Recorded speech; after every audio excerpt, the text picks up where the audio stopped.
Bonjour, mon nom est Chantal Beaumont, spécialiste en ingénierie existentielle. Tu t'apprêtes à écouter une des nombreuses entrevues que je produis dans le but de démystifier le soloprenariat, ce qui est plus communément appelé être travailleur autonome, travailler à son compte ou peu importe.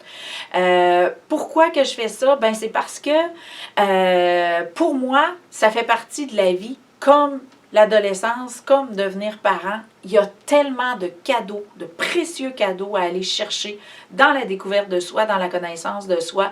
Et pour moi, ben, tout le monde va être appelé à faire ce choix-là un jour. Et je veux que ce soit moins épeurant possible. Fait que comment on rend les choses moins épeurantes? Ben, je me suis dit, pourquoi pas expliquer comment ça se vit. Donc, il y a plusieurs entrevues. Si tu as déjà écouté les autres, ben continue. Merci, merci, merci. Sinon, si c'est la première que tu écoutes, ben, j'ai 3 catégories d'entrevues. La première, solopreneur en herbe. Donc, c'est ceux qui sont soit en démarrage ou en transition du salariat vers le soloprenariat ou qui sont comme entre les deux, parce qu'il y en a qui le font longtemps, les deux, avant de faire le saut pour devenir seulement solopreneur. Donc, ça, c'est les solopreneurs en herbe, notre invité d'aujourd'hui. Ensuite de ça, on a les solopreneurs en évolution. Donc, ceux qui sont dans les montagnes russes présentement, qui vivent tous les soubresauts du soloprenariat et qui sont dans la tornade, si on peut dire. Et les solopreneurs accomplis, qui sont comme plus dans une posture de mentor, qui ont un bon bout de chemin de fait, qui ont apprivoisé les montagnes russes et qui nous livrent leur parcours et comment ils ont atteint cette quiétude-là malgré les montagnes russes qui n'arrêteront pas, mais qui vont se vivre différemment. Donc, aujourd'hui, on fait une chronique solopreneur en herbe avec Émilie, qui est à une étape importante de sa vie, qui est cruciale au niveau de son choix de vie. Et on va mettre l'accent aujourd'hui sur l'importance de se choisir, de s'écouter et toutes les turbulences que ça apporte quand on le fait pas. Donc, bonjour Émilie. Bonjour. Je te remercie beaucoup de venir à cette entrevue-là. J'ai voulu que tu sois là, malgré que tu n'es pas encore solopreneur à temps plein. Tu es vraiment dans une espèce de zoo présentement. Et que tu m'as dit, ben voyons, je ne peux pas aller là, je ne suis pas là. Ben justement. Il y a beaucoup de gens qui se posent la question, qui ont le sentiment qu'ils devraient devenir solopreneurs. Il y a beaucoup de gens qui ont envie, mais qui n'osent pas. Et toi, ça fait un bon moment que tu es dans cette tempête-là, que ce n'est pas une zone confortable. Puis je me suis dit que ça leur donnerait des prises de conscience qui sont normales de se sentir dans cette tempête-là, malgré tous les inconforts. Puis peut-être que tu nous dévoileras des trucs ou qu'est-ce qui fait que tu es encore à espérer que ça se produise. Mm-hmm. Donc, premièrement, toi, tu es salarié depuis toute ta vie. Ouais. Et quand est-ce que la graine, la piqûre de dire, ben, il faudrait peut-être, ou j'ai peut-être envie, ou que ça t'a traversé l'esprit de devenir travailleur autonome? Ben, disons que pendant la période de la COVID, là, disons que ça a bousculé toutes sortes de croyances, toutes sortes de valeurs en dedans de moi. Puis, moi, je pense que je vais travailler toute ma vie. J'ai toujours été attirée par faire quelque chose. La réalisation. Me réaliser, puis m'informer, me perfectionner. J'aimais ça lire. Puis, au fur et à mesure, ben, j'ai une carrière d'enseignante, là. OK. Donc, au fur et à mesure, je me suis dit qu'il y a peut-être un impact que je pourrais avoir plus profondément au sein des familles avant qu'ils se rendent à l'école, les enfants. OK. Fait que d'aller à la base. Fait que je me suis comme, par hasard, j'ai tombé sur des formations, tout ça, puis ça m'a vraiment allumé, là, piqué ma curiosité, là, de devenir comme coach familial, là, c'est ça que je suis devenue. Ouais. Puis... Parce que pour toi, tu considérais important d'amener aux parents et ou aux enfants, dans le fond, des outils pour être mieux équipés pour cheminer dans le cadre éducationnel qu'on vit, la scolarité. Et là, tu t'es dit, ben, il faut pimper ça, il faut ajouter un plus. Puis tu t'es dit, ben, pourquoi j'ajouterais pas ce plus-là? Oui. Et tu as voulu faire ça. Et je sais que tu as comme de façon de deux axes, l'écriture ou l'accompagnement. Ouais. Donc, comment ça s'est placé pour toi, je pourrais faire ça? Ben, c'est tout le temps des intuitions, comment on appelle ça? Des élans? Des élans, oui, on peut appeler ça comme ça, oui. Donc, ben, l'écriture, ça fait longtemps. Ça, je pense que j'avais 7 ans, puis je disais que j'écrirais des livres, là. OK. Ouais. Puis, ouais. J'ai même retrouvé un mot de... ça n'a pas rapport, mais un mot dans un de mes journaux, voyons, le journal de finissant. J'espère que tu vas réaliser tes rêves d'écrire un livre.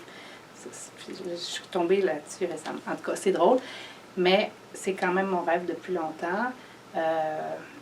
C'est ça. Là, j'ai commencé un livre sur l'éducation, mais avec toutes mes touches de poésie, spiritualité, un mélange de tout ça, créativité. Tu sais, je suis musicienne, je suis violoniste. En tout cas, j'ai eu beaucoup de talent. Ouais, mais ouais, c'est ça. Fait que... Donc, par l'écriture, tu arrives à allier, si on peut dire, ta créativité, parce que quand on dessine, on ne peut pas jouer du violon en même temps, on s'entend. Donc, tu arrives par l'écriture à allier la musique, la créativité, le dessin, tous tes plaisirs. Oui. Oui. Oui, et puis en plus, ben, tu mets ta conscience à l'œuvre parce que, veux pas, tu parles d'un sujet qui te tient à cœur, l'enseignement, que tu aurais aimé pouvoir te régaler davantage et plus longtemps à ta façon.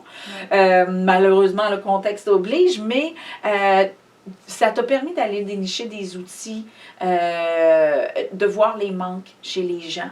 Et de dire, ben garde, c'est pas l'école qui va pouvoir combler ça, on doit le combler de l'extérieur. Et là, tu as développé une approche qui accompagne autant l'enfant, le parent. Mais en quoi c'est un plaisir pour toi de faire ça? Ben, c'est un plaisir parce que je suis passionnée par l'être humain. Depuis 2 ans, je dessine des êtres humains. J'ai fait une conception de l'être humain. J'ai un bonhomme là, que je faisais. Là. À 2 ans, tu fais des gribouillis d'habitude, mais moi, je faisais des bonhommes. Okay. Puis je regardais les visages, je regardais le comportement, j'observais, j'entendais des choses. En tout cas, j'avais des... C'est facile pour moi de rentrer en contact avec les autres. OK. Puis, surtout les enfants. OK, ça, en quoi c'est un plaisir? Comment, dans le fond, ma question, c'est un petit peu plus comme... On sait qu'il y a un manque, on sait que les enfants ont de multiples besoins. Et tu proposes maintenant de les accompagner à rendre leur processus d'évolution, donc côtoyer le système scolaire, plus confortable. Toi, est-ce que ça a été confortable pour toi, l'éducation? Quand tu étais étudiante? Quand j'étais étudiante, oui. OK. Mais parce que je suis tombée dans un milieu privilégié, j'étais avec la musique. OK. Parce que moi, j'apprenais vite. Si j'avais été dans un milieu régulier, peut-être que je me serais ennuyée. Mais j'ai été chanceuse. Bon, peut-être j'ai créé ma chance, mais peu importe. Je suis tombée en musique. J'ai fait... tomber. En tout cas, tu t'es retrouvée dans un programme où la musique est omniprésente, constante. À tous les jours, tu pouvais avoir accès à la musique. Puis pour toi, c'est ça qui a fait une différence au niveau de ton cheminement dans un milieu scolaire. Oui. C'était passionnant. Là. C'était la créativité. Là. C'est une école qui avait, c'est ça, moitié musique, moitié pédagogique. Donc, c'était sélectionné. Donc, c'est certain que c'est pas tout le monde qui allait, mais c'était quand même un milieu pas privé, là, c'était public, mais c'était par sélection. OK. Oui, ben c'était contingenté, là, comme la majorité des programmes, des bons programmes. C'est ça. J'ai été chanceuse, puis ça m'a vraiment... J'ai adoré ça. Je savais pas c'était quoi le milieu régulier. Après, quand je suis allée enseigner, là, j'ai découvert qu'est-ce que ça pouvait être, mais je trouve qu'il devrait avoir de la passion enseignée, de la créativité enseignée dans chacune des écoles, là, tu sais, peu importe, Et donc là, tu te dis, ben, il y a un manque à combler, je vais développer une approche. Et là, est-ce que tu t'es dit, je vais accompagner les parents parce que les enfants ont de la misère, ou tu t'es dit, je vais accompagner les enfants, puis après, tu t'es rendu compte que tu pouvais pas accompagner juste les enfants parce que, je veux pas, c'est une synergie, le parent et l'enfant. Donc, comment ça s'est passé pour toi? Ouais, je pense que ben, c'est l'enfant, il vient juste nous chercher. Par son comportement, il appelle à l'aide, là, puis là, c'est le parent qui m'appelle. Là. OK. Fait que mais c'est le parent que je vais aider souvent. Là. L'enfant, c'est pas long. C'est pas long. On dirait que c'est... En tout cas, L'enfant est pas mal moins tolérant que nous, on peut l'être. ouais. Il veut s'en sortir, il s'impose pas nécessairement dès le départ Ouais. de prouver qu'il y ait quoi que ce soit et tout ça. Puis, veux pas, là, tu te retrouves, tu es dans le milieu de l'enseignement, tu penses à offrir des ressources et tu as ton écriture de livre. Comment tu jongles avec la gestion de ton temps, tes émotions puis de ton ressenti? Parce que veux pas, tu peux pas être tout seul à la fois. Je pense, toi-même, tes parents, au travers de ça, Oui. tu as 3 enfants, mère célibataire avec 3 enfants. Donc, c'est sûr que on pourrait avoir tendance à dire, j'ai pas le temps de me faire du bien. Comment tu as vécu ça, dans le fond, de vivre tout ce que tu devais vivre, si on peut dire, versus ce que tu avais envie de vivre? Comment ça se passait pour toi? Comment tu dealais avec ça? Ou que tu deals encore? J'ai eu des hauts débats, mais je veux dire, je suis quand même ultra organisée. Là. C'est certain que la discipline et l'organisation, c'est vraiment important pour arriver à tout faire, parce que j'aurais pas survécu, là. J'aurais pas survécu. Ben, je sais pas, là, mais je l'ai pas fait. Pour arriver à, justement, faire pratiquer les arts, pratiquer mon violon, je faisais de l'orchestre, je suivais des cours, puis je travaillais en même temps, puis j'avais mes 3 enfants, puis mes 3 enfants, moi, c'est pas, ça se fait pas de même, là. Chacun est différent, avec il fallait que je réponde aux besoins de chacun, là. Donc, oui, ça n'a pas été si simple. Mais là, ils vieillissent, puis c'est le fun, parce que j'ai quand même des récompenses, de fois de temps en temps. Tu sais, c'est le fun. Mais Ta zone de plaisir, elle se situait où? ma zone de plaisir, c'est dans la création. Dans Donc, c'était dans les arts puis dans la Ouais. musique. Ouais. Admettons que tu aurais mis de côté, parce que je sais qu'on a souvent tendance à être dans le « il faut ». Donc, tu avais ton emploi, tu avais tes enfants. Est-ce qu'il y a une période dans ta vie où tu t'es dit, j'ai pas le temps de nourrir ce plaisir-là, j'ai pas le temps de faire de la musique ou du dessin? Est-ce qu'il y a des moments dans ta vie où tu t'es refusé l'accès à ça? Je pense pas. Moi, quand j'ai une liste trop longue, là, je fais plus rien. OK. Quand je me rends compte que j'arrête. J'arrête tout, là, puis là, je décroche. Puis après, ben, ça revient. Tu sais, je me donne le temps de... OK, donc pour toi, puis ça, c'est super intéressant comme truc, parce que je connais énormément de gens que c'est tout les il faut en premier, puis s'il reste de la place, il va y avoir le dessert, mais toi, tu n'as pas permis ça. S'il n'y a plus de place pour le dessert, il n'y a plus de place pour rien d'autre. C'est ça que je comprends. C'est ça. Sauf que je dis ça, puis je suis pas parfaite, parce que je suis tombée malade, j'ai eu plein d'affaires. Fait que ça veut dire que quelque part, il devait manquer d'équilibre. D'équilibre, à un moment donné. Mais je pense pas que c'est grâce à ça. Je pense plutôt que c'est... Ouais. Répondre à mes besoins de base, peut-être. C'est la C'est nourriture. Des fois, peut-être je me que mangeais tu vite. considérais qu'un petit peu était un dessert suffisant, peut-être. Ouais, peut-être. Et que tu t'apercevais plus du déséquilibre parce que tu te contentais d'un petit peu, mais à un moment donné, oui, tu as traversé des creux émotionnels, même ton corps a hurlé à un moment donné, le pied, le genou, tout embarqué pour te dire « Hey, ça suffit ». Donc, tu n'as pas eu le choix de te rendre compte qu'un petit peu ne suffisait plus. Comment on réagit dans ça? Est-ce que tu t'es retrouvé malade et n'as pas eu le choix de réagir ou est-ce que tu t'es dit, j'ai pas l'intention d'être malade, je vais réagir? Non, je préfère à être malade, puis après je réagis. OK, donc c'est vraiment, c'est la maladie ou la Ouais. blessure ou l'inconfort physique qui t'amenait à te dire, hey, il n'y a plus assez d'espace plaisir, là, il faut qu'on revienne là.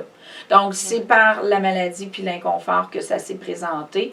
Et aujourd'hui, tu es encore aux prises avec est-ce que je peux, est-ce que je veux, est-ce que j'ai l'énergie, est-ce que j'ai la capacité. Et ça, il y a beaucoup de gens qui vivent cet inconfort-là sans même devenir solopreneur. Je pense qu'il y a une étape dans notre vie que veut pas, on se dit, mais j'ai oublié d'être heureux, j'ai oublié d'être dans la joie, j'ai oublié de mettre un espace plaisir ou ne serait-ce qu'un espace repos dans mon agenda. Et on se retrouve confronté à qu'est-ce que je peux faire avec cet espace-là que je suis plus capable d'aller mettre dans un trou. Comment tu deals avec ça, toi? Comment je dis avec C'est quoi tes trucs que tu pourrais donner à des gens qui disent « Hey, j'ai oublié de mettre des espaces joie ou bonheur ou plaisir ou paix ou repos. Parce que veux pas, quand on s'échappe, on tombe comme ça, veut pas, on doit développer des trucs pour rester à flot ou on doit développer des trucs pour remonter quand on est tombé. C'est quoi tes trucs à toi? Je sais pas. Ben, ça peut être demander de l'aide, ça peut être jouer de la oui. musique, ça peut être aller prendre une marche, ça peut être n'importe quoi. C'est quoi, toi, tes trucs qui fait que tu as envie de continuer à croire qu'un jour tu vas écrire ton livre? D'ailleurs, il est pratiquement Ouais, il est fini. fini, mon livre. Je suis rendue à mes corrections. Là. Wow!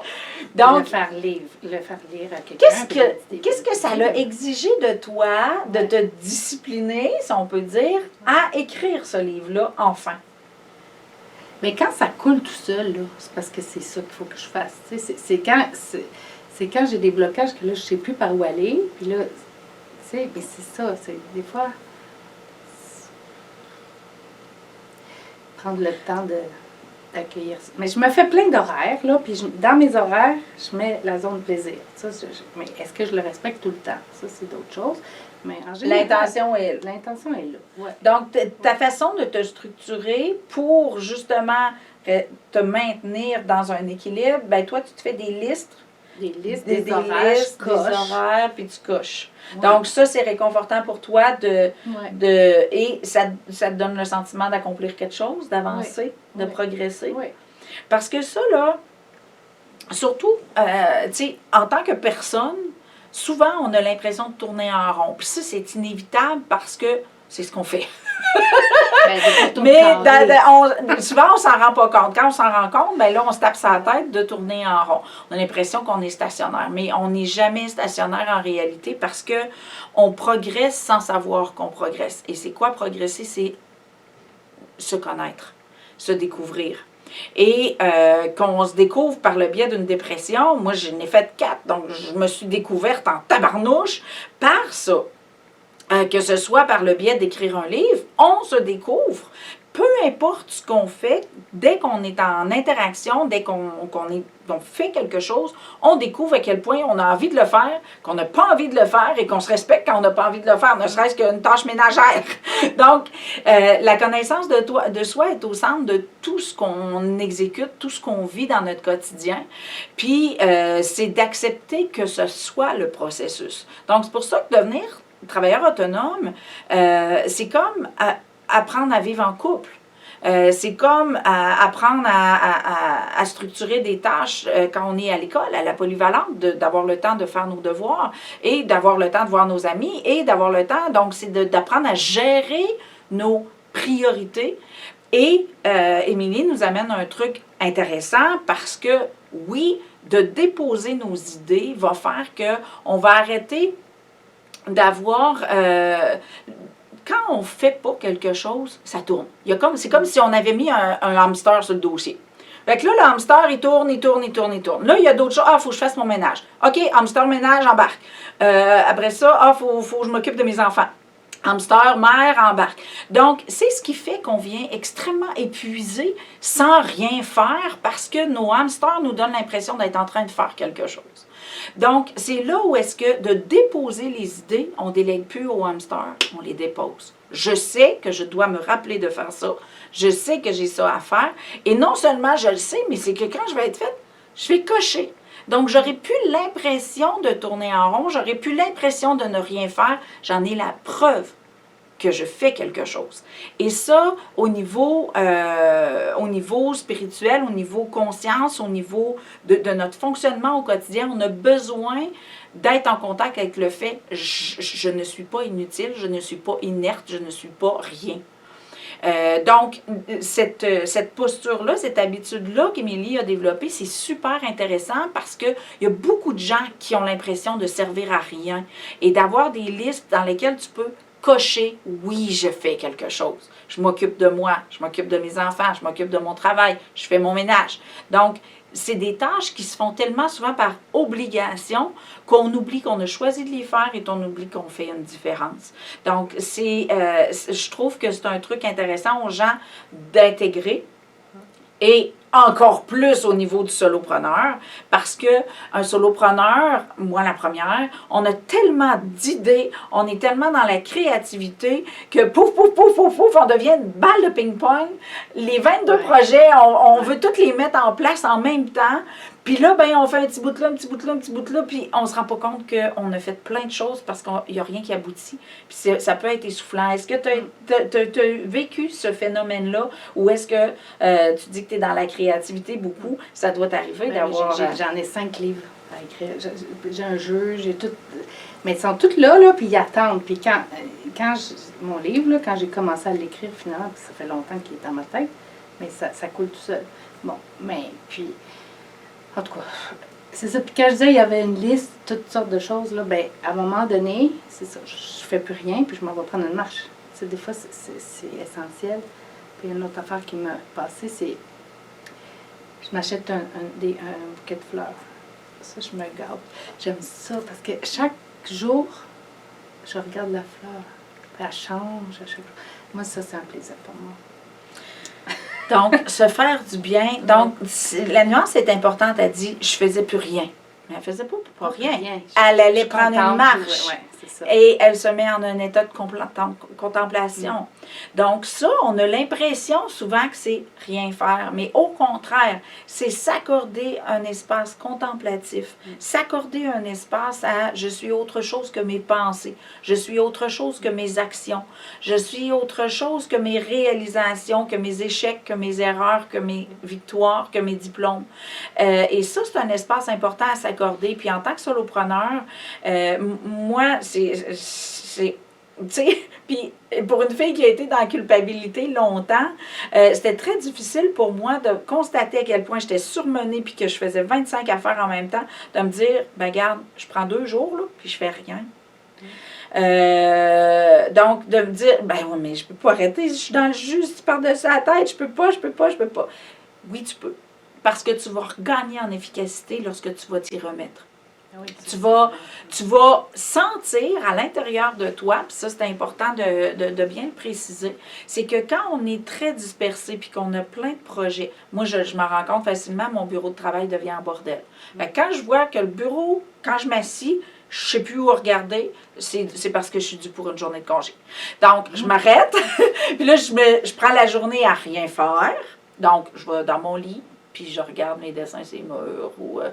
Et le lendemain matin, mon projet numéro 1, c'est faire le ménage de mon bureau.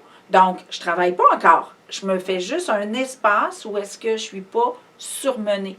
Et après ça, il y a pendant ce temps-là où est-ce que tu n'es pas en train de te disperser, parce que dans le fond, le dispersement, c'est un mouvement. C'est toi qui te disperses. On ne te disperse pas, c'est toi qui te disperses. Donc, dans cet espace-là, où est-ce que tu vas revenir vers toi et que tu vas t'accorder ton espace de paix, là, tu vas sentir, moi, c'est la façon que ça se présente, c'est le matin. Le lendemain, quand je me réveille, là, je sais qu'est-ce qu'il faut que j'aille faire. Je sais quel projet qui a besoin de moi. Donc, ça vient tout seul. Est-ce que ça t'arrive de le vivre de cette façon-là? Oui, puis c'est quand on se met de la pression que là, on ne va pas dans la bonne affaire. Tu sais, je sais pas, en tout cas, c'est... Ouais. Tu le vis-tu comme un élan aussi? Ça se présente comment pour toi physiquement? Que tu sais que quand tu j'ai pas fais le goût de faire 25 quelque projets, chose, ça là, marche pas. C'est pas compliqué. Tu sais, si j'ai une lettre à faire ou si ça bug, c'est pas le temps. Tu sais, si ça coule pas, c'est pas le temps. Puis aussi la vaisselle, j'ai pas le goût de la faire, je la fais de croche, je vais casser une assiette. Il y a quelque chose qui va... En tout cas, moi, depuis que j'applique un peu ça là, à chaque jour, là, ça va mieux. Tu sais, puis je me moins... Bon, je dis pas que je me fâche jamais, là, puis ça, mais... non, tu sais, mais... quand on est en train de faire ce qu'on a à faire, ça se place tout seul. On a l'énergie de le faire. On se sent pas stressé de le faire. On est en paix. Notre corps est reposé. Dès qu'on fait quelque chose qui est un irritant, que ce soit dans tes fonctions familiales, de couple, dans ton entreprise, si ça bloque, c'est que tu n'es pas à bonne place. Ça ne donne rien de te battre. Si tu n'as pas le succès que tu espérais, c'est parce que tu n'es pas rendu à livrer ce projet-là. Si tu n'as pas... dès que ça ne marche pas, c'est parce que c'est pas ça. OK? Donc, souvent, je vois des gens qui vont essayer de faire du rattrapage, de réparer, de dire « Ah, ben je ne l'ai pas fait comme il faut cette fois-là. » Bien, c'est peut-être juste pas ça qu'il faut que tu fasses. Donc, ça ne donne rien de dépenser de l'énergie à vouloir réparer ou défaire quelque chose qui a été défait. Combien qu'on voit de profils ou de pages de médias sociaux qui sont piratés et anéantis et que les gens font tout pour récupérer leur page ou leur chose. Si c'est plus là, c'est que tu parles plus aux bons gens. C'est parce que tu as fait un bond et que tu es rendu à parler à d'autres gens.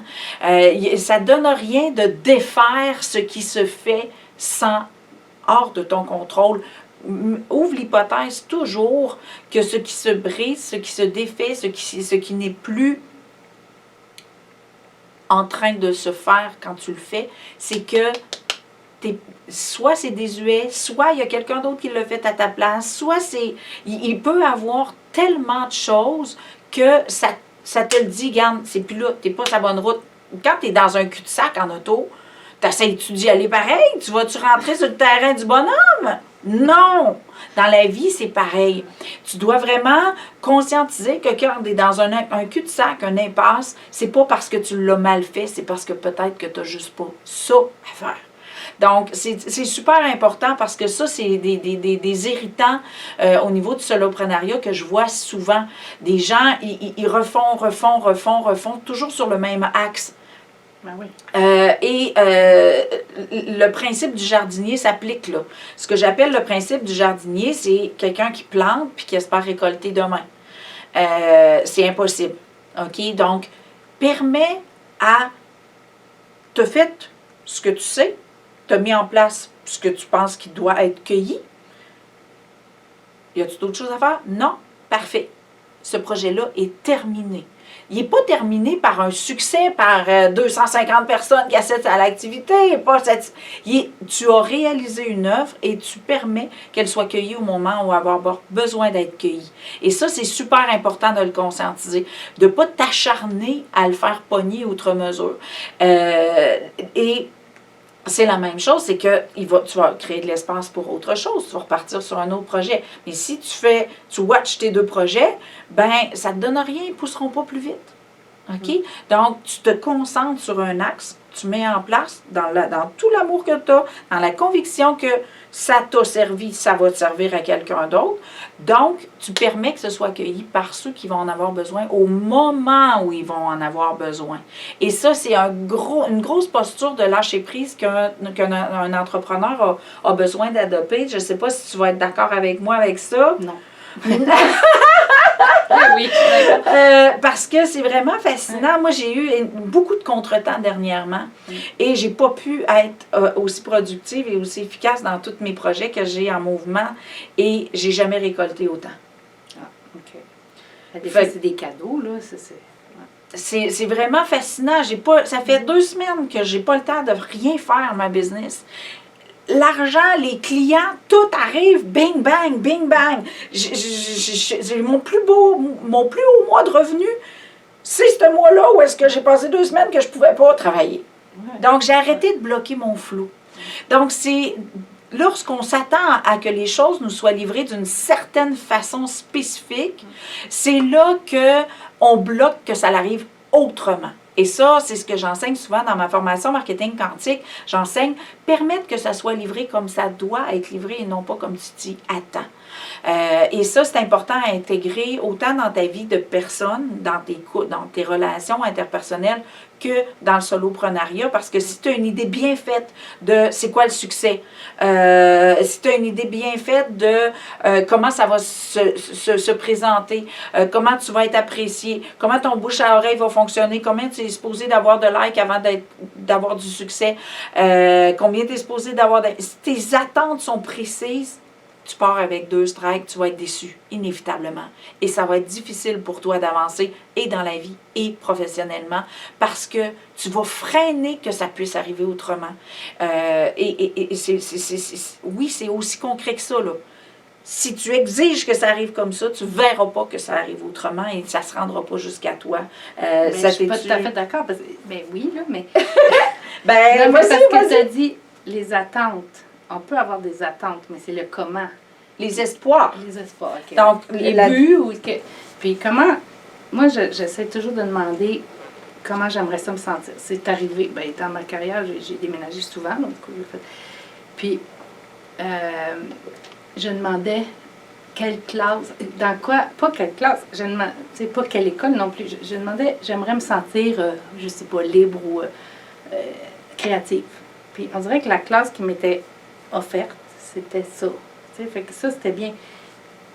C'est là, j'oublie des fois de ne pas faire ça, hein? OK, d'abord, là, on a eu une conversation avant, et là, on constate, tu vois, on livre aujourd'hui, on fait une entrevue qu'elle ne voulait pas faire, qu'elle n'était pas convaincue. Mais j'étais comme, elle ne comprenait pas la personne. Et là, live, devant tes yeux, elle reçoit une réponse à une problématique qu'on exposait avant. Donc, c'est ça la nuance. Et elle soulève un super de bon point important pour toi. Parce qu'on entend beaucoup parler du pouvoir de l'intention, du pouvoir de visualisation.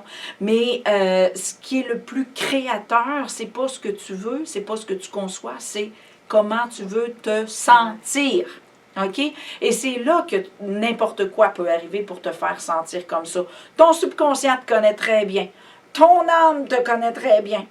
Tes égos, ils sont limités à ce que tu leur permets d'être. Donc, c'est ça qui arrive, c'est que si tu conçois que les autres ne peuvent se comporter que d'une façon, ils ne peuvent plus se comporter autrement. Dès que tu conçois... Donc, c'est là où est-ce que les limites se placent, c'est comment ça va se manifester. Donc, si tu es dans le ressenti au lieu d'être dans ce que tu conçois, ce que tu crois, ton ressenti, là, il n'y en a pas de limite. Tu as le droit de ressentir comme tu veux. Et là, tu vas pouvoir être en posture de recevoir ce que tu cherches à ressentir et tu vas être surpris de la façon dont ça va être livré. Donc, la grosse différence entre, moi je dis souvent, tu sais, on l'a vu là, le terme attente, quand tu t'attends à quelque chose, c'est que ça va se présenter de telle façon. Quand tu as espoir et que tu rêves, c'est d'un ressenti, c'est un élan, c'est le droit que ça soit livré. Donc, c'est plus ça va être livré de même. C'est et si c'était livré? Donc, la différence est énorme et au niveau quantique, parce que moi, c'est ma zone de travail, au niveau quantique, ça fait toute la différence. C'est ce que j'enseigne en lucidité relationnelle et en lucidité quantique. C'est vraiment de comprendre que ta conviction en quelque chose fait que les autres ne peuvent que te livrer ce que tu conçois, ce en quoi tu crois. Et tu as fait des choix souvent dans ta vie qui t'ont permis de côtoyer ça, ou est-ce que tu n'as pas mis de côté tes besoins, tu n'as pas mis de côté ton plaisir, tu as écouté ton élan. Je pense que tu as souvent vécu des expériences où tu as fait comme, pensez ce que vous voudrez, faites ce que vous voudrez, moi j'y vais. As-tu un exemple concret où est-ce que tu as fait des sauts comme ça et que ça a été livré soit comme tu pensais ou complètement différemment, mais que ça a eu sa place? Ben oui. Je suis déménagée à la campagne, ça criait, mon ventre disait J'ai des bébés à faire, mais il faut que je les élève tu sais, c'est là mon élan d'aller vivre à la campagne. Mais tu sais, bon, je me suis entourée d'après tout ça. Ça a été quelque chose, là. C'est un gros changement. Mais, somme toute, je ne regrette pas. Là. Tu sais, il y a eu des défis, mais mes enfants, ils ont été heureux, là. Tu sais, Donc, pour toi, lorsque ça crie dans ton ventre, là, c'est là qu'on va, là. Il y a une corde qui tire, là, c'est par là, là. Est-ce que c'est arrivé ou est-ce que tu as suivi ces élans-là, les vrais, que tu ne l'as pas laissé intercepter par ta tête? C'est-tu arrivé ou est-ce que tu n'as pas récolté ce que tu voulais, sinon plus? Non, mais bon, quand avec le coaching, on parlait de ça. Je ne sais plus d'où ça vient, cette phrase-là, là, mais en tout cas, malaise plus espoir égale changement. C'est là où l'espoir, des fois, j'en doute. T'sais, fait que là, des fois, je sens un malaise, mais s'il manque l'espoir, ben je peux pas changer. T'sais. Puis des fois, je reçois des familles, c'est la même affaire. Eux autres, l'enfant ne sent même pas de malaise. C'est le parent qui a le malaise. Mais là, ça ne changera pas si on ne fait pas vivre à l'enfant un certain malaise de son comportement. S'il a tout ce qu'il veut, de toute façon, il fait sa crise puis il récolte. Il n'y a rien qui va changer. T'sais. Fait que c'est tout là, là je parle de mes familles, mais je peux parler de moi. Ben, oui, c'est sûr. Dans le film Les robots, un dessin animé pour enfants, trouve un manque, comble un manque. Si l'enfant ne vit pas de manque ou d'inconfort, il ne progressera pas. Il n'y a aucune raison de se casser la tête à trouver une autre solution, mais je pense que c'est la même chose. Si tu vis des inconforts et que tu restes là, tu auras beau avoir tous les espoirs du monde si tu ne prends pas action, si tu ne choisis pas, parce que l'espoir, c'est farfelu parce que il y en a beaucoup qui se disent, ben oui, mais j'y crois, ben oui, mais j'en rêve, j'ai mon tableau de visualisation, puis j'ai ci, puis ça n'arrive pas. Mais, il faut y croire. Pourquoi? Parce que le ressenti de la vision est l'élément créateur par le champ quantique qui est généré. Donc, tu auras beau regarder ton tableau, si tu ne crois pas que ça existe, si tu n'es pas capable de te provoquer le ressenti de « j'y suis déjà », c'est déjà là, puis ça m'attend. Oui. Si tu n'es pas capable d'aller générer le ressenti, comment tu veux y croire? Parce que ton œuvre quantique, ton générateur de création, de réalité, si tu y crois pas parce que tu n'es pas capable de générer, wow, c'est plus si ça arrive, c'est lorsque ça va arriver, ben ta foi là, va faire toute la différence parce que dès que tu mets une distance dans ta foi, tu mets une distance dans le temps. Et ça ne peut pas se réaliser maintenant parce que ça devient juste un rêve. C'est un rêve, un jour. Si tu provoques le ressenti dans ton corps il dit « Hey, c'est maintenant, qu'est-ce qui s'est passé entre il y a 5 minutes? » Puis là, le subconscient ne tolérera pas ça. Il va collaborer avec ton champ quantique. « Hey, il manque un bout. On veut l'autre bout. » Et là, pouf! Ça va aller ouvrir la route, le chemin, les étapes, les expériences, les relations pour aller combler la réalité. Donc, cette posture-là fait toute la différence. C'est pour ça que j'aime tellement pas qu'on parle du pouvoir de l'intention, parce que la foi que tu vas mettre en ça va faire la différence. Donc, oui, quelqu'un qui a eu le pouvoir de l'intention et qui a cru soit en pouvoir de l'intention ou en son chose, c'est ce qui a fait que ça s'est réalisé. Mais la foi, c'est la clé. Et plus tu vas provoquer de ressenti corporel, plus tu vas provoquer que c'est déjà là. Et tu vas pouvoir le vivre. Et ta route au quotidien va devenir... Je suis en train de marcher sur cette route-là. C'est plus, je sais pas c'est quand ou où que je vais arriver. C'est je suis déjà sur la route. Et chaque expérience et relation que tu vas vivre va faire que tu vas dire, « Hey, c'est vrai, j'ai besoin de ça pour aller là. Hey, c'est vrai, j'ai besoin de cette personne-là pour aller là. » Donc, tu vas rentrer en captation, en lucidité que tu es en train de le vivre. La destination est une illusion. Il n'y a que ce que tu es en train de vivre qui t'amène vers ton plus grand plaisir, ta plus grande réalisation, ta plus grande œuvre, ce que tu as à livrer, ce que tu as à vivre et pourquoi tu es venu sur cette folie terrestre, expérimenter le corps. Parce que le corps est là pour te proposer des limites, mais il n'y en a pas.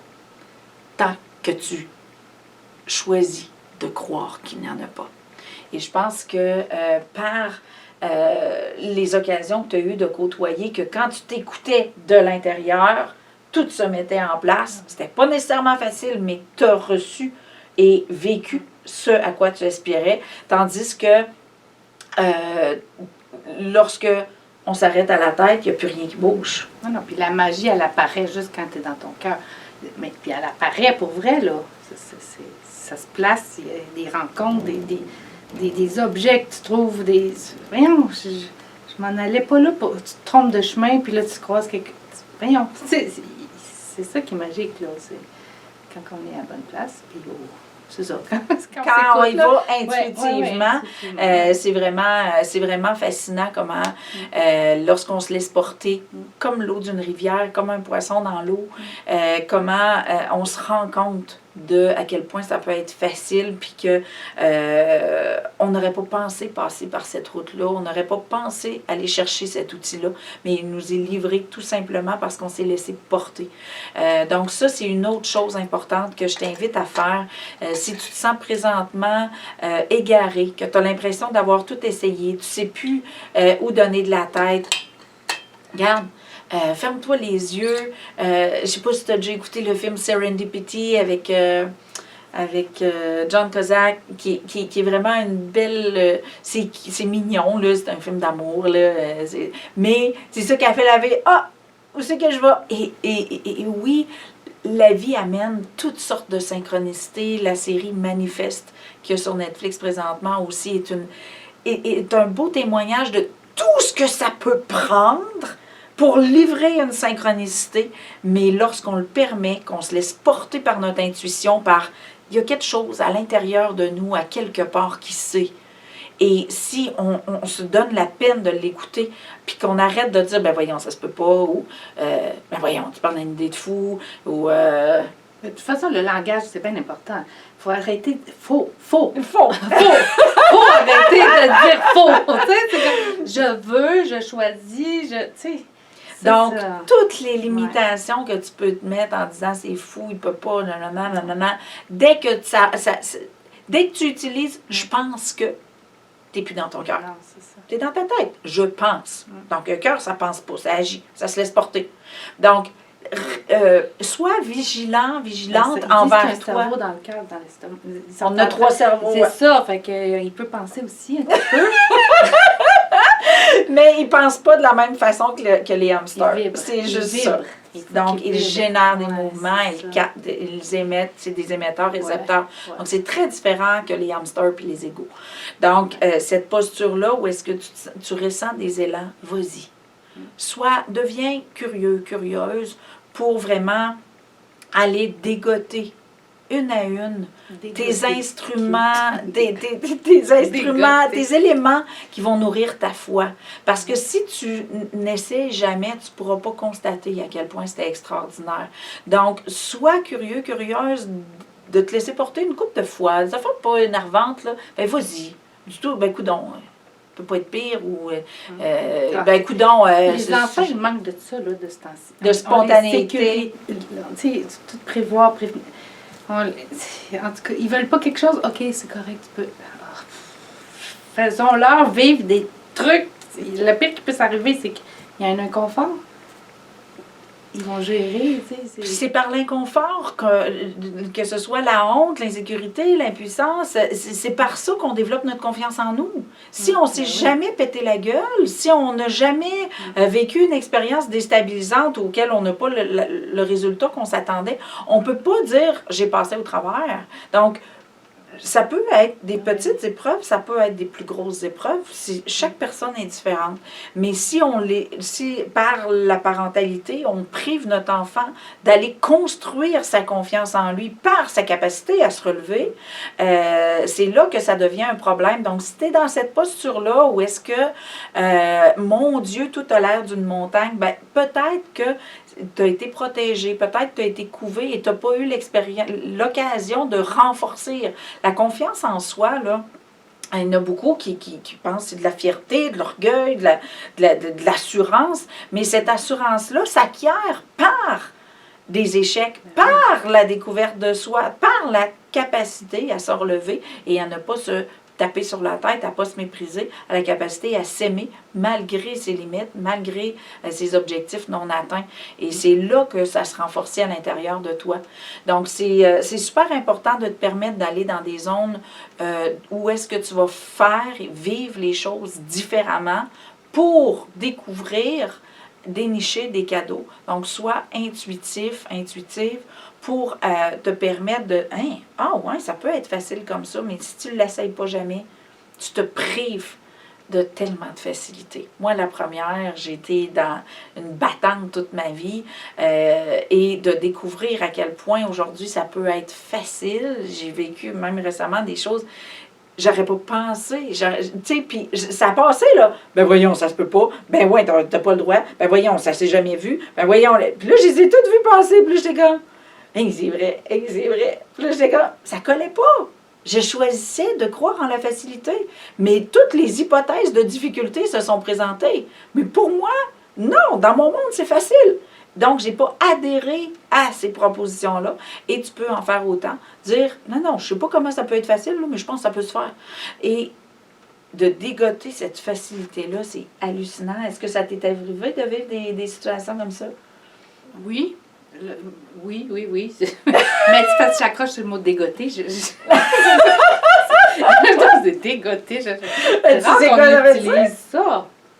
Ben, dénicher, peut-être? Non, c'est correct. Je trouve ça juste drôle. Oui, moi, j'appelle ça dégoter, dénicher, aller chercher des surprises, là. C'est cute. Ouais. Donc, c'est vraiment de t'amener dans une posture de curiosité, de permettre que ce que tu ne conçois pas qui peut arriver, arrive. Et ça demande un lâcher-prise, ça demande l'abandon, ça demande le choix de te donner accès à la facilité. Puis je pense que ça, c'est important. Mais juste pour... Il y a tellement d'anxiété puis de stress, là, tu sais, c'est... Quand tu dis abandon, lâcher prise, tu sais, il y en a qui voient ça, ils ne sont pas nécessairement capables parce qu'ils sont, tu sais... Je parle pas de moi, là, OK? On parle jamais de nous.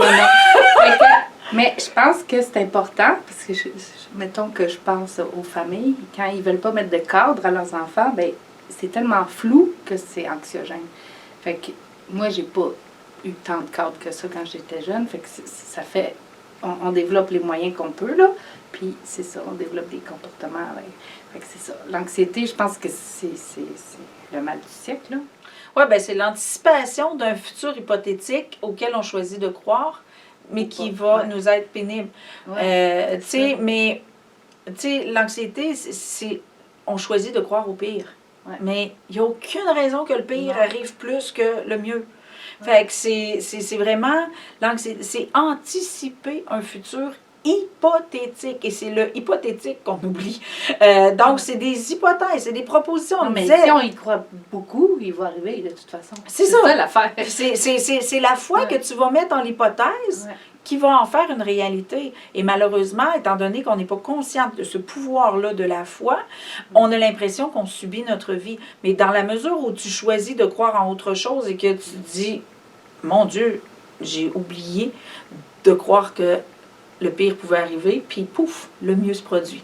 Donc, c'est vraiment de déposer soit la foi en ce que tu veux et non pas ce que tu veux pas, parce que si tu te concentres sur ce que tu veux pas, tu vas le créer et tu vas le récolter et c'est là que tu vas confirmer ta foi en le pire.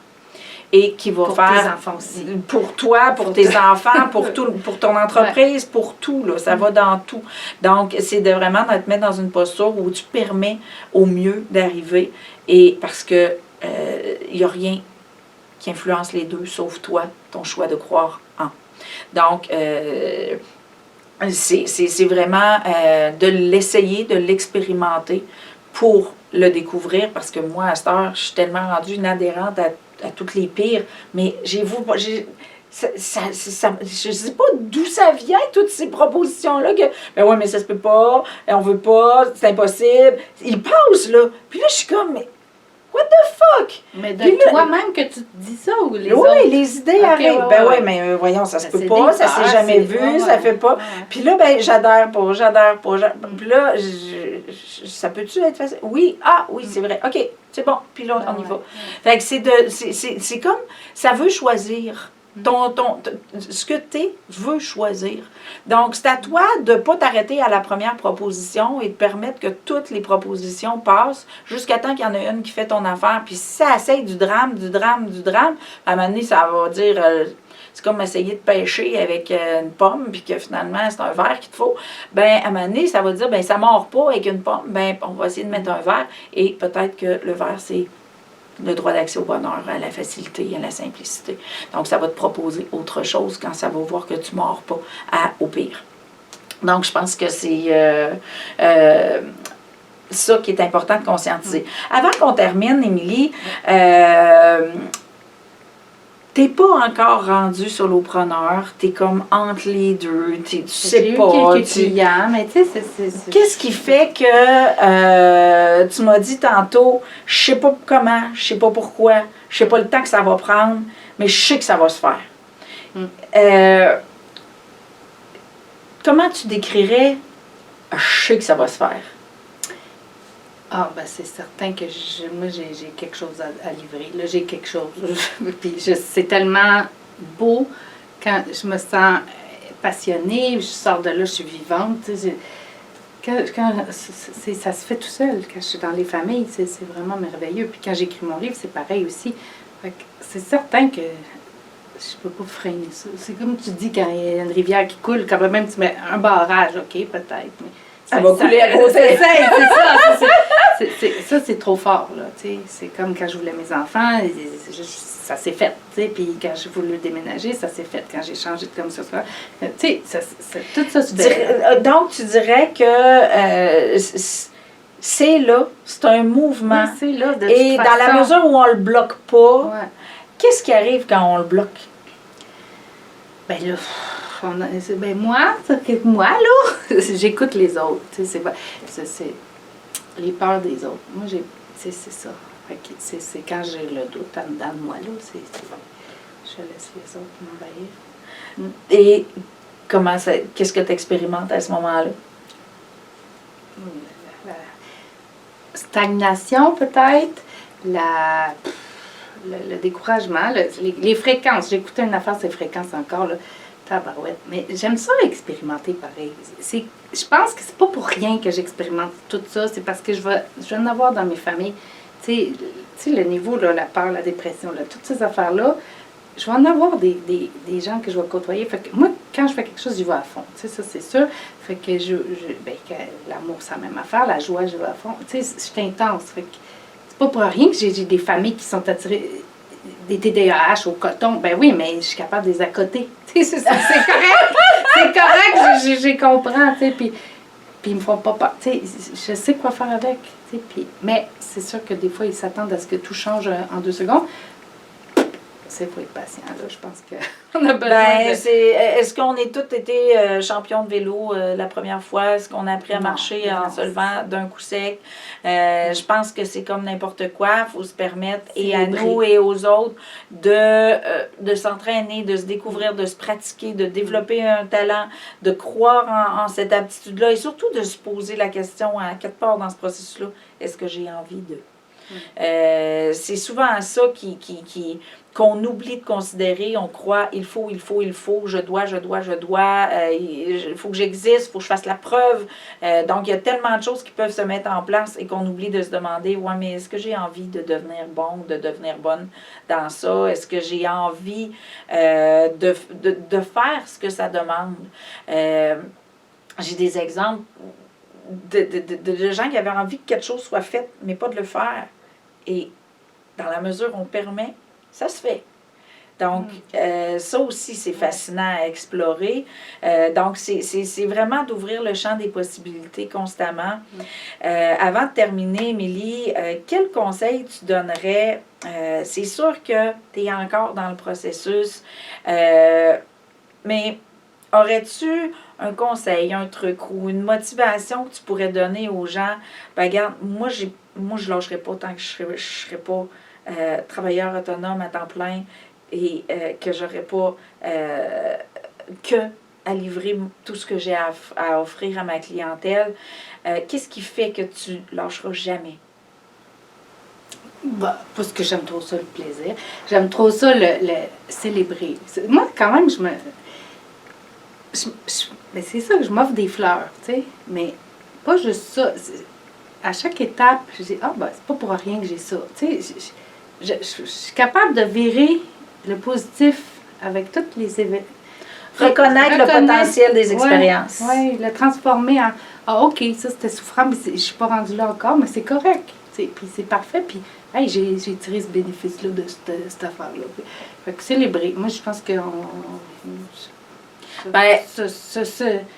se récompenser, se reconnaître dans sa progression. Je pense que c'est vraiment important de ça, que tu sois à n'importe quel niveau, au niveau de ton soloprenariat ou dans ta vie personnelle ou relationnelle, reconnais que tu es en progression. On recule jamais. OK? Le pire qui peut arriver, c'est que tu plafonnes. Mais même par le plafonnage, tu apprends. Donc, dis-toi que tu es toujours en progression. Célèbre-toi de continuer, d'être encore là aujourd'hui, puis d'être encore là demain, puis célèbre-toi à ta façon. Il y a 1001 façons de se faire du bien, de se faire plaisir. Fais-le. Parce que à tous les jours, tu peux dire « Wow, j'ai choisi de continuer. » Puis ça, là, ça peut faire une grosse différence dans ta vie. Puis de te reconnecter, si tu es un solopreneur, de te reconnecter à pourquoi tu as décidé de faire ça. Pourquoi tu te lèves à tous les matins, puis il y a des fois que tu as envie de tout sacrer ça là, puis pourquoi que tu sais que le lendemain matin, tu vas te relever, puis tu vas reprendre les rênes. Connecte-toi à ton pourquoi. Accorde l'espace à ta passion. Parce que c'est ce mouvement-là. Ta passion, c'est parce que tu rentres en collaboration avec ton âme. Que tu le fasses consciemment ou inconsciemment, dès que tu es nourri par une passion, dès que quand tu sens un élan, tu te combles, dès que tu as une inspiration, tu le vis, c'est que tu es en collaboration avec ton âme. Et ça, là, ça nourrit. Si tu te sens brûlé, si tu te sens fatigué, c'est que tu n'es pas en collaboration avec ton âme. C'est comme si tu marchais à contre-courant dans une rivière. Donc, tu t'épuises parce que tu t'ignores, tu te négliges, tu t'oublies, tu te perds, tu sors de la route. Tout le monde le sait, là. Si tu routes sur l'asphalte, si tu vas à gauche, tu vas te ramasser dans le garnotte, puis même dans le clos. Ça va avancer pas mal moins vite. Ben c'est ça que ton âme te dit lorsque tu t'épuises, tu ne te nourris plus. Donc, ça devient difficile. Donc, ça ne te donne rien d'attendre de faire une dépression, un burn-out. Tu n'es pas à ta place si tu es épuisé, si tu es fatigué. C'est peut-être pas le soloprenariat. C'est peut-être d'autres choses qui vont te conduire à te réaliser puis à te connecter à ton plaisir. Mais moi, je pense que quand on goûte à la passion et au plaisir, on a envie que ce soit tout le temps. Et c'est là que le soloprenariat entre en jeu. C'est qu'il n'y a pas de raison que tu te fasses chier 5 jours semaine pour t'amuser juste les fins de semaine. Ça devrait non seulement être le contraire, mais ça devrait être du 7 sur 7 dans ma tête à moi. Et je pense que c'est là que moi, je jouis du plaisir de me découvrir, de m'étudier par le biais de ma clientèle 5 jours semaine. Puis la fin de semaine, je me pratique à être humaine. Puis je ris de moi, de mes acquis, de mes turbulences, de à quel point je peux oublier tout ce que j'enseigne. Puis je repars la semaine d'après. J'aurai besoin de pratiquer ça et pouf, les clients viennent me livrer mon petit coup de pouce qui me manque ou ce que j'ai oublié. à travers tout ce que j'enseigne. Donc, c'est très, très, très différent lorsqu'on vit notre vie comme ça, puis je te souhaite de le découvrir, d'avoir la curiosité de te rendre jusque-là. Continue. Il n'y a que du plaisir qui t'attend si tu le permets. Donc, pour le mot de la fin, aurais-tu quelque chose à ajouter? Que le processus est aussi important que la finalité. Tout. C'est correct? Oui, Toute la rencontre au complet, puis là, c'est fini. Bravo! La destination, pour moi, est carrément une illusion. Ouais, Il n'y a que la route, il n'y a que la route, et tu dois choisir de faire de ta route une partie de plaisir. OK, Félicitations. confetti. Merci. Donc, merci beaucoup, Émilie, de t'être prêtée à cette entrevue-là. Je pense que c'est important que les gens voient à quel point c'est déstabilisant, perturbant, mais que le choix d'y croire puis de persévérer, je pense que ça a sa place à toutes les étapes du processus de transition ou de cheminement au niveau du soloprenariat.